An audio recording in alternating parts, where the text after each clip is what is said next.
இன்றைக்கி வந்து நம்ம என்ன பார்க்க போகிறோம் அப்படின்னா ஏஐ வந்து எப்படி வந்து அகாடமிக்லலாம் யூஸ் ஆகுது அப்படின்றத வந்து பார்க்க போகிறோம். அதுக்கு முன்னாடி ஃபஸ்ட்டு ஏஐனா என்ன அப்படின்னா, ஏஐன்றது வந்து ஒரு மிஷின் தான். மிஷின் வந்து எப்படி வந்து நம்ம ஹியூமன் மாதிரியே வந்து லேர்ன் பண்ணுது, ப்ராப்ளம்லாம் சால்வ் பண்ணுது அப்படின்றது தான் வந்து ஒரு ஏஐ. அதாவது வந்து மிஷின் வந்து ஆக்டிங் லைக் அ ஹியூமன். இப்போ ஜென்ரலாக நம்ம டே டு லைஃப்பில் வந்து என்ன ஏஐலாம் யூஸ் பண்ணுறோம் அப்படின்னா, ChatGPT யூஸ் பண்ணுறோம், கூகுள் ஜெமினி யூஸ் பண்ணுறோம், மெட்டாடேட்டா அந்த மாதிரி நிறைய ஏஐஸ் வந்து யூஸ் பண்ணுறோம். இப்போ அடுத்து நெக்ஸ்ட்டு வந்து எப்படிலாம் வந்து நம்ம அகாடமிக்கில் வந்து ஏஐ வந்து யூஸ் ஆகுது அப்படின்னு பார்த்தோம் அப்படின்னா, ஃபஸ்ட்டு ஒன்று வந்து பர்சனலைஸ்டு லேர்னிங். பர்சனலைஸ்டு லேர்னிங் அப்படின்னா அதாவது என்னென்னா, ஒரு ஸ்டூடெண்ட் வந்து எப்படி வந்து ஒரு லெசனில் வந்து அவருக்கு டாபிக் தெரியலையோ அதை வந்து என்ன பண்ணுறாங்க, அந்த டாப்பிக்கை போட்டு ChatGPTலேயே போட்டு சர்ச் பண்ணி அதாவது நிறையா இன்ஃபர்மேஷன்ஸ் வந்து கெயின் பண்ணிக்கலாம்.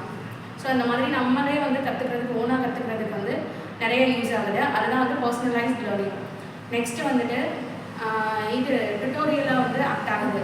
அதாவது 24 ஹவர்ஸும் வந்து ஸ்டூடெண்ட்ஸ் வந்து எப்போ வேணாலும் அவங்களுக்கு வந்து தெரியாத இன்ஃபர்மேஷன்ஸ் வந்து கெட் பண்ணிக்கலாம். இப்போ வந்து நம்ம டீச்சிங் ஸ்டாஃபே எடுத்துக்கிட்டோம் அப்படின்னா அகடமிக் டைமிங்கில் மட்டும்தான் நம்ம அவைலபிளாக இருக்கும்.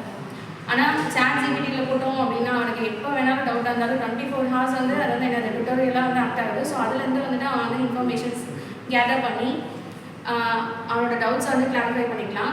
இப்போ வந்து எக்ஸாம்பிள் வந்து இந்த மேக்ஸில், ப்ரோக்ராமிங் லாங்குவேஜஸில் அந்த மாதிரிலாம் வந்துட்டு அந்த சப்ஜெக்ட்ஸ்லாம் வந்து கற்றுக்கிறதுக்கு வந்து நிறைய யூஸ்ஃபுல்லாக இருக்குது. தேர்ட் ஒன் வந்து அசைன்மெண்ட்ஸு அந்த மாதிரி பண்ணுறதுக்குலாம் வந்துட்டு இப்போ வந்து ஒரு ஸ்டூடெண்ட்டே வந்துட்டு ஒரு லெசன் எடுத்துக்கலாம் அப்படின்னா அந்த லெசனில் என்னென்ன MCQ கொஸ்டின்ஸ்லாம் இருக்குன்னு அவனுக்கு தெரியாது. ஸோ வந்து ChatGPTயில் போட்டு அவனோட MCQ கொஸ்டின்ஸு அசைன்மெண்ட் கொடுத்துருந்தோம் அப்படின்னா அதில் அதுக்கு தேவையான இன்ஃபர்மேஷன்ஸ் ஈவன் வந்து எஸ்ஏ கூட அதில் என்ன பண்ணிக்கலாம், கெட் பண்ணிக்கலாம். இந்த மாதிரிலாம் இதுக்கும் வந்து யூஸ்ஃபுல்லாக இருக்குது. அண்ட் ஃபோர்த் ஒன் வந்து அகடமிக் சப்போர்ட் ஃபார் ஸ்டூடெண்ட்ஸ்க்கு வந்து எப்படிலாம் வந்து அகடமிக் சப்போர்ட்டில் இருக்குது அப்படின்னா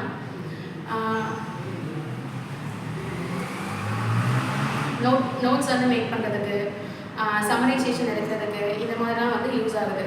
நெக்ஸ்ட் வந்து டீச்சர்ஸ்க்கு வந்து டீச்சர்ஸ் அசிஸ்டன்ட் டீச்சர்ஸ்க்கு வந்து எப்படிலாம் வந்து யூஸ்ஃபுல்லாக இருக்குது அப்படின்னா, இப்போ டீச்சர் வந்து ஒரு கொஸ்டின் பேப்பர் மேக் பண்ணணும் அப்படின்னா ChatGPTயில் போட்டாலே வந்துட்டு இந்த கொஸ்டின்ஸ் போட்டாலே வந்துடும். ஸோ அதுலேருந்து வந்து ஈஸியாக வந்து கொஸ்டின்ஸ் வந்து மேக் பண்ணிக்கலாம்.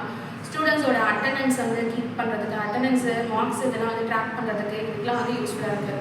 ஸோ ஏஐ வந்து டீச்சர்ஸோட டைமிங்கை வந்து நல்லாவே சேவ் பண்ணுது.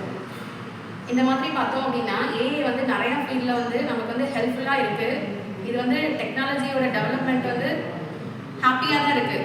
பட் வந்து இன் ஃப்யூச்சர் எல்லாமே வந்து ஏஐயே வந்து பெஸ்ட்டாக பண்ணிட்டா ஹியூமன் வந்து அந்த இடத்துல வந்து என்ன பண்ண மாட்டோம், தேவைப்பட மாட்டோம்.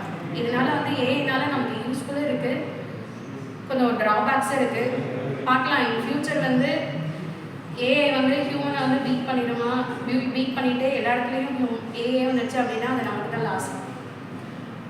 Okay, thank you.